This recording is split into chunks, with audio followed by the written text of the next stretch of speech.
Morning, Ron. Can you hear me? I can hear you. Good afternoon, Aristo. Well, how are you today? I just managed to glance at a video and hear 2 or 3 words before you called me. And apparently it is the 3rd anniversary or the 4th anniversary of your video making. So congratulations. Yes, your video will actually, when it airs tomorrow, it will be the first video of the 4th year. That is very portentous, I think. I hope. So we have a certain amount of time, I guess, before you have to go. About 45 minutes.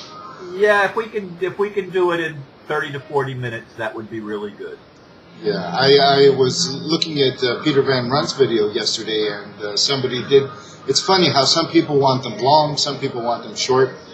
And you cannot please, and the more viewings you get, the more variation you get in the demands and the more varied opinions you get.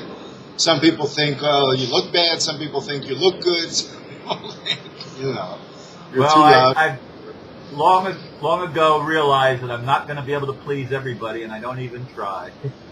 I think that the whole idea... Especially the people that have strict dietary requirements. Well, we're not prostitutes, Ron. We're not here to please people. There you and go. we don't get paid for it either, so we're not sluts.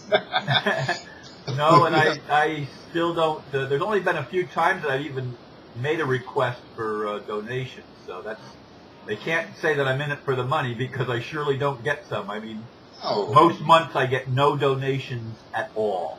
I mean, comfort?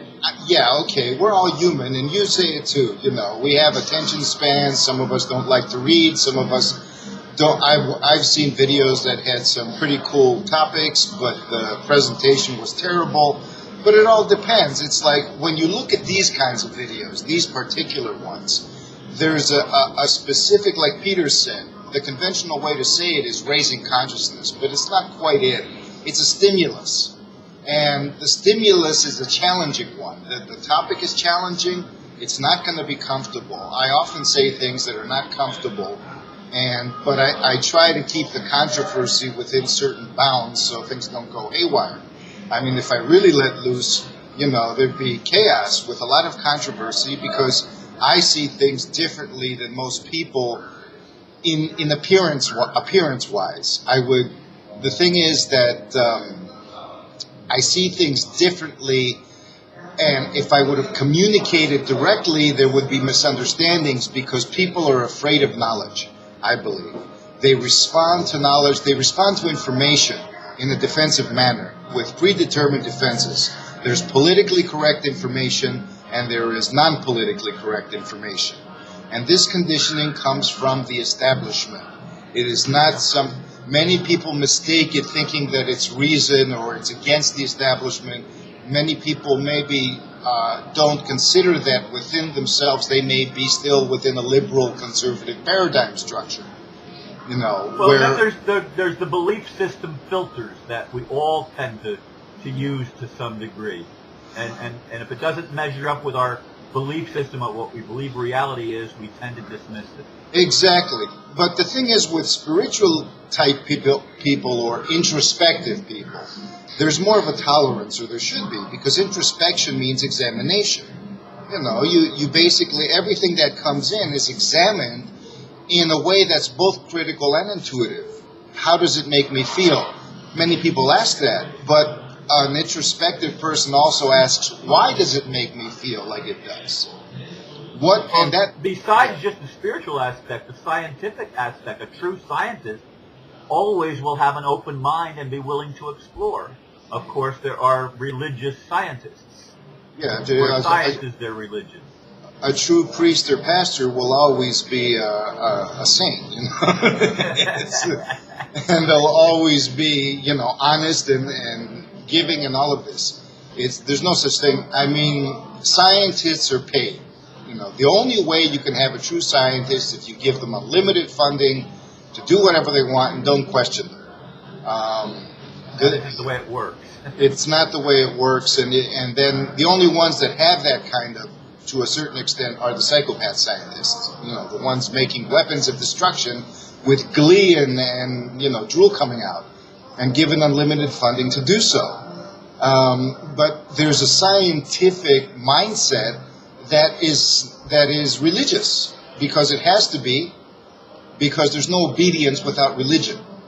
Whether it's God religion or dogma or ideology or political religion, there has to be religion in a matrix, in an enslaving matrix. Otherwise, there is no obedience, because religion poses an authority above the authority of the one you see. The person that tells you what to do is not going to be credible unless they can say, I have authority behind me, even though that doesn't exist. An imaginary authority that's abstract, and our own imagination feeds it. And thus we feed into our own slavery that way. That's how religion works. So being non-religious is the, shall we say, the crucible of spirituality. It's the proof of being spiritual. And you don't have to be atheistic or anything like that. And you don't have to reject church rituals and anything like that to be non-religious. You simply need to be open and not intimidated by information, whether it upsets your feelings or not. However, you should also be respectful of yourself to not be violated by information. And this is where I believe many people have difficulty in drawing the line. They confuse discomfort and cognitive dissonance with being violated, because we are rape victims. I mean, a rape victim doesn't even want a loving person to touch them, even a little bit. Somebody from the opposite sex comes to a rape victim and, says, excuse me, or of the same sex, if the rape is from that, they'll freak out as if the rape is being repeated, because within them a broken record is playing. And within all of us a broken record is playing. And this is very difficult to express, but it comes out with things like the food topic. You eat meat, so you're one of those people with a cleaver that hacks up innocent animals and whatever. Or the thing that I mentioned with the Aborigines. This was from a theory that was from fossil evidence that explained why this fossil evidence is that way. Inexplicable burnings of the mass forests and the animals and all of that. 90,000 years ago. It has nothing to do with the Aborigines of today, except for a racial memory transference, maybe. Something that prompted the race to become more loving in the earth. When you go through an apocalypse, in the end, you're much more careful with your actions. You're much more perceptive. You learn your lessons, so to speak. So many people took it to say, how dare you speak about the Aborigines that way? I respect them and all of this. No, this is basically the idea, the uncomfortable thing is to get rid of that stupid political correct idea that it's just the white people, that nobody else ever did anything, ever, in the whole world except white people, that dark people are innocent. And I sound conservative, but I'm not. When white people were indigenous in Europe, running around with animal skins, dark people had civilizations, high civilizations. Indeed. And they committed the same authoritarian sins that white people are committing, because when you have a condensed, centralized civilization with an authority structure, you have psychopathy in the end. It is a human condition. And when human beings, for example, with the economic thing, let's give money to everybody. You all have $5 billion, you can do whatever you want with it. And we also give you high technology with robots and everything, so there's no problem about who's going to do the work. Well, what are people going to do? They're all going to let loose. All of the pent-up suppression is going to come out, and who knows what's going to happen. And it's not going to be enough, because they're going to think that having all these things is going to solve their shadow, is going to heal their wound. It's like giving a rape victim a gun and saying, okay, you can choose to kill whoever you want, and even if you kill innocent people, it doesn't matter, but just go and find the guilty party. They'll say, yeah, and they'll just start killing men or women if it's the other way around. The thing is that political correctness makes us constantly look at our speech. It dampens the passion, because we have to be careful of what we say, because somebody is going to refer to a scripted political list of what we mean. And so I say, do not let information intimidate you, but be respectful of your own response to it. If you don't know thyself, you cannot become empowered. You cannot become discerning, and you cannot make the choices that are going to make a difference. There can be no hope without knowing yourself, because any idiot can come and dash you. And the system is doing it every day. I mean, the system is coming and dashing our hopes every day, or attempting to, and we have no way to respond to it. Instead, we respond to each other because we're available. It's like a boss beating somebody up, and then they go home and beat their wife and kids. Or to be politically correct or reversed, the wife has the job and she beats the husband, which actually happens occasionally.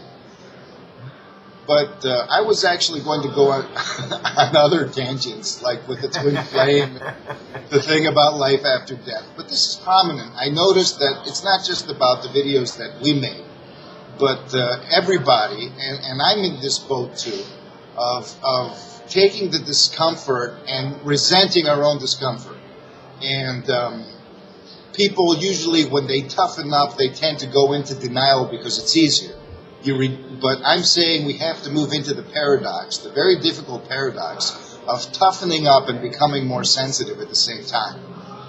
Basically, to be able to become resilient, the key to that is flexibility. Like the tree that bends with the wind. The willow tree. And willow bark is where aspirin comes from. It's a painkiller. It helps soothe the nerves when there's too much charge. So it's almost like an archetypal piece of advice from nature. Relax. And this isn't the new age type relax, and it's not the condescending type of relax when you're really being passive aggressive. It's basically look to yourself and notice that, is this really serving me? Am I really, is this my truth? We're always talking about telling the truth. The most important place to tell the truth, as I've said before, is the mirror. Look in the mirror and tell the truth to yourself. And it's so important because it's easy to vent. Venting is when the shadow comes. The shadow is raped continuously by that broken record that's been placed inside of us. And the reason why when we try to manifest, if we curse ourselves, if we say, I just want to die, forget about it, our words have the power to bring that about, much more than when we say, I want to live and I want to be wealthy and I want to be happy and I want to find my twin flame. Why? Why is Murphy's Law in effect? Because the shadow has the creative power. Because the part that's more desperate and is more honest in its desperation, that's where the power is. The only thing our conscious self is really mastered is denial. From the moment that the shadow isn't coming, we're masters of denial. We're really amateurs at everything else. If we really look at ourselves, we can block off and filter whatever the hell we like and tell our stories and make up stuff, and then demand proof on top of all of that. But, when it comes to the real, sincere, passionate, part of us, it's the shadow. It has to be. I mean, if they locked you up in a basement and tortured you, you'd be passionate, too, about getting out of there and do whatever it takes. And in the end, you'd wear your ninja suit, escape, and go after the guy who's been denying you. And so if that person feels you and your voice says, well, either heal or die, but in the end, the only one who has to say heal is the conscious part. Because it's like a relationship in the stereotype of the male-female thing in high school or whatever, where, the girl likes the boy, but the boy is too shy to say something. So the girl doesn't come in and initiate the relationship. It's the boy's job, stereotypically, to initiate the relationship. So the shadow is going to... That's what's wrong with me, because I'm usually waiting for the sign from the girl, and then I usually get them from girls that I don't want it to be from. Oh, because they think, well, if he can't even initiate a relationship, what else is he not going to be able to do? It's kind of goes into that territory, I guess. But the same thing for the shadow. The shadow has been disappointed so many times that if the conscious part can't initiate the healing, then, He's not reliable. The shadow looks at you and says, you're a loser, so the only other option is death. That's all I know. So, when we feel the shadow, that's a symptom of us not being able to connect. When we fall into despair and remain there and end up in cycles of despair, then the conscious part is just fallen asleep. He's escaped. We've become the shadow. The shadow has taken over the body. And that's really cool. It's a fantastic experience to recognize how it feels to be possessed by that part that you have been denying for so long. And that's when the conscious part, when he realizes this, or she realizes this, they come into the first contact experience of, oh, wow, there's two of us here. And that is that you cannot find any kind of twin flame or anything unless you deal with that. There is no way. Because your twin flame is going to be a shadow flame. Wherever you look in a female or the opposite sex or the same sex or whatever sex turns you on or whatever, it's going to be a shadow flame until you integrate your own shadow flame. That shadow is going to go through every avenue to get to you. And if you're denying yourself, it's going to go through another person. If you're denying relationships and you're a political type, it's going to come through the system. If you're denying the system, it's going to come through God.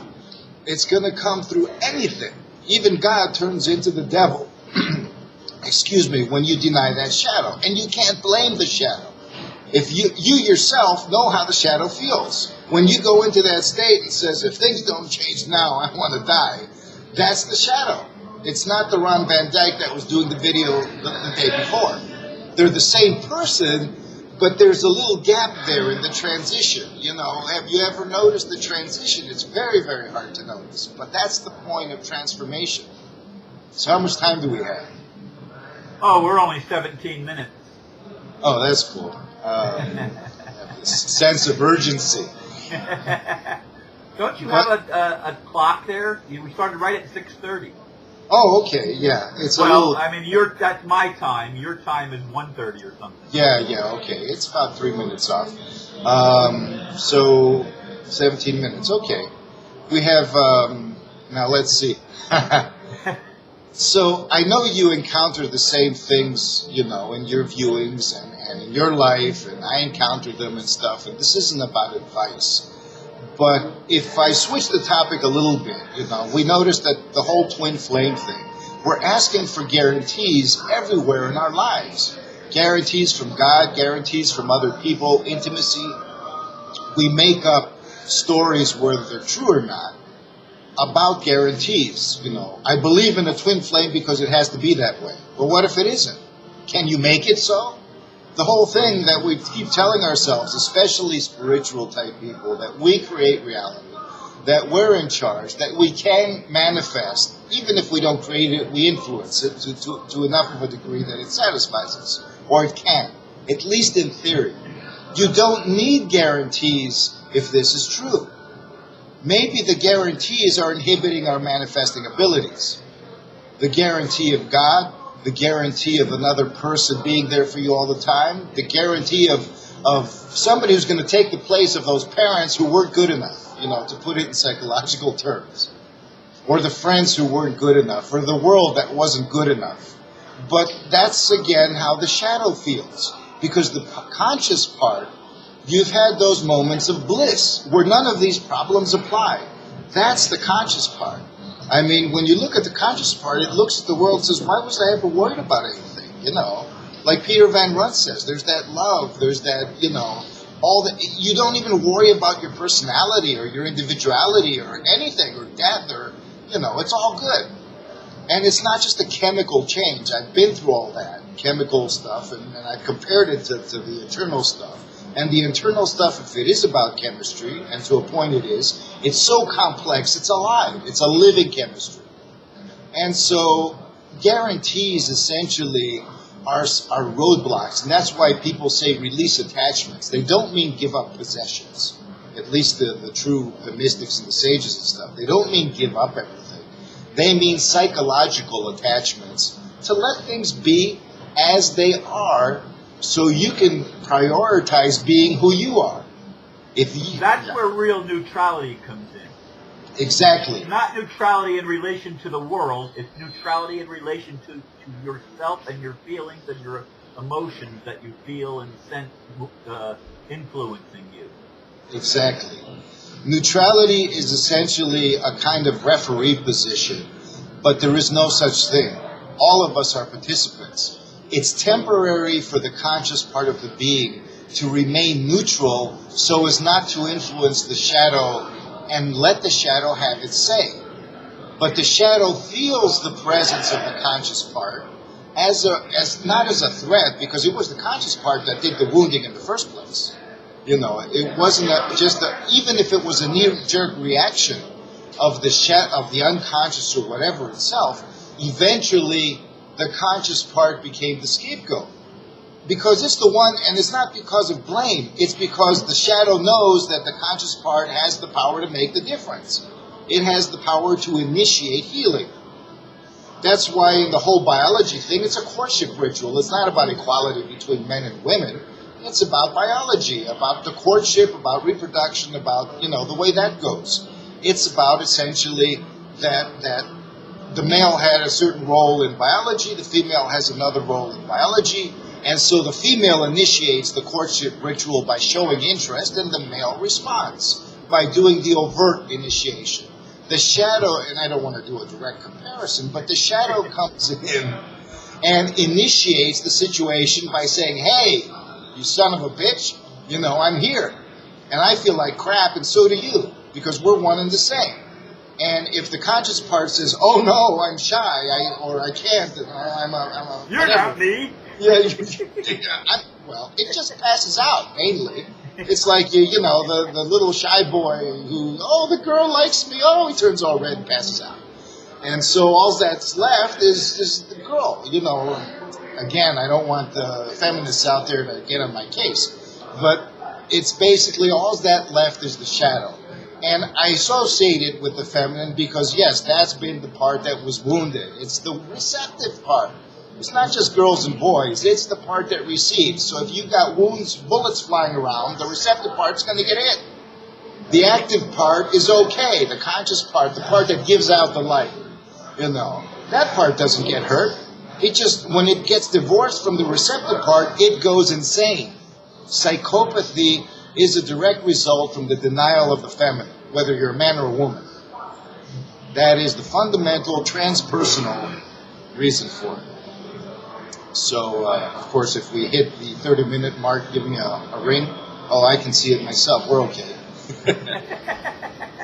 See, there's always an authority over your head, even if it's the authority of time, the schedule.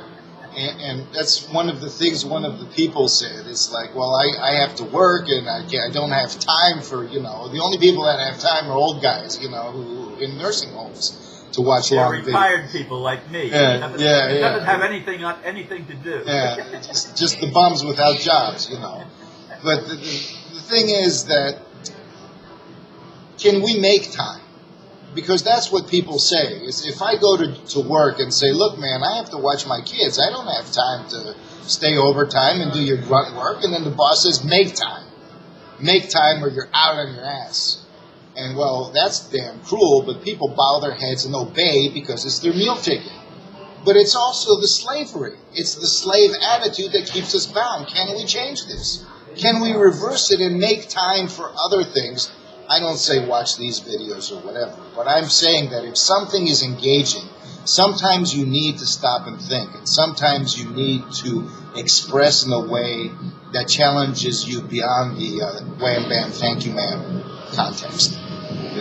We're an instant society, and we've been conditioned to want things instantly. We don't let things ferment. Even wine is like accelerating and stuff in order to be put out earlier on the market. Things need to cook. And women especially know this better. You don't want rush jobs, in anything. We want things here and now, and we're never going to be satisfied unless we learn how to cook within ourselves, to be the recipe makers of our being. And this applies to metaphysics, it applies to physics, it applies to society, it applies to everything. We're responsible for our own choices. And whenever we catch ourselves making a demand upon society we have to wonder why that is.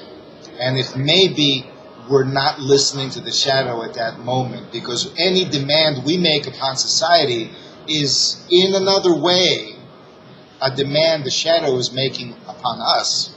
If we can translate that, our desires, our criticisms, I don't say don't judge, don't evaluate. I say participate. There is no greater participation than being neutral within yourself. That's the paradox.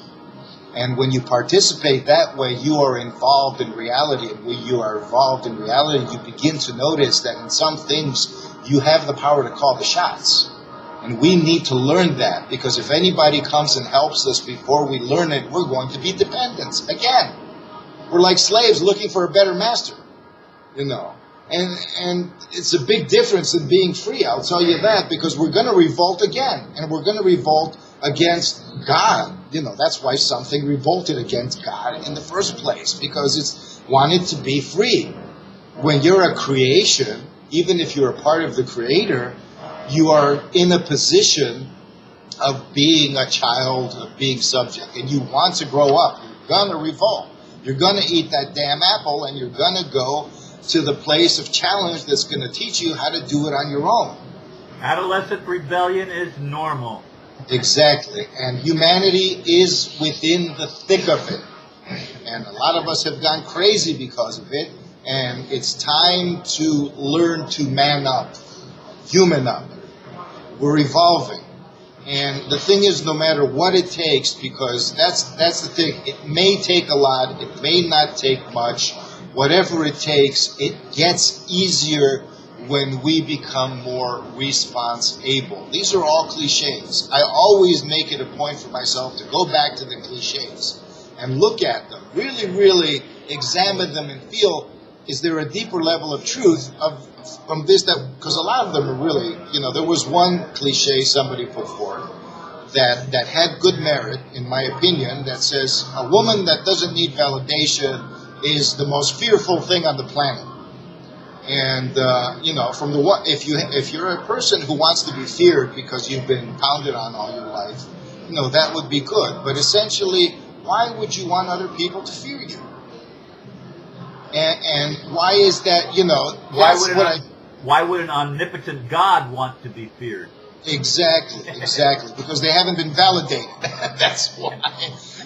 So according to religion, they made everything because they had an inferiority complex and wanted something to worship them, which is basically the authoritarians themselves projecting their own divinity.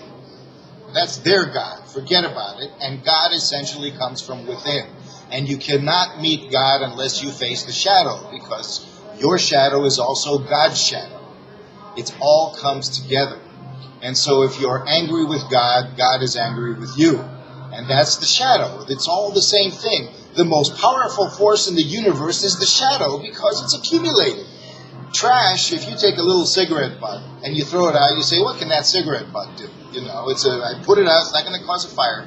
But if everybody throws cigarette butts and you have heaps of trash dominates the planet and kills us. It's a matter of quantity or intensity of quality. We have been in denial for so long, that's what it takes. That mass of denial is what it takes to wake us up or kill us, one or the other. But this is how we evolve, because when you take responsibility, you create your own guarantees. And that is the challenge, I believe. I guess I can go on and on about this, and we've rehashed it again and again. And I wasn't even going to talk about this topic. But I felt, and since it's the first anniversary, it's a general thing. It's a topic you brought up, and it's a topic I brought up before, and it's not repeating. But I urge people to take on the adventure of being truthful with themselves without being a parent that's critical, without being abusive, and with being as loving as you want another person to be loving to you. But with being as firm as you would want another person to be to you. You don't want to be spoiled. You don't want to be overly pampered, because that's a lie. Something is hiding. You don't want the truth hidden from you. Tell me the truth. I can take it. Tell yourself. Don't be afraid of information. Examine it. If somebody's trying to hurt you with information, then you become much more powerful when you know what they're doing, because your responses then are in touch with resources that can help you. If you avoid it, you can't do crap. I mean, this is common knowledge, I know. But the constant barrage of matrix confusion just clouds it all the time.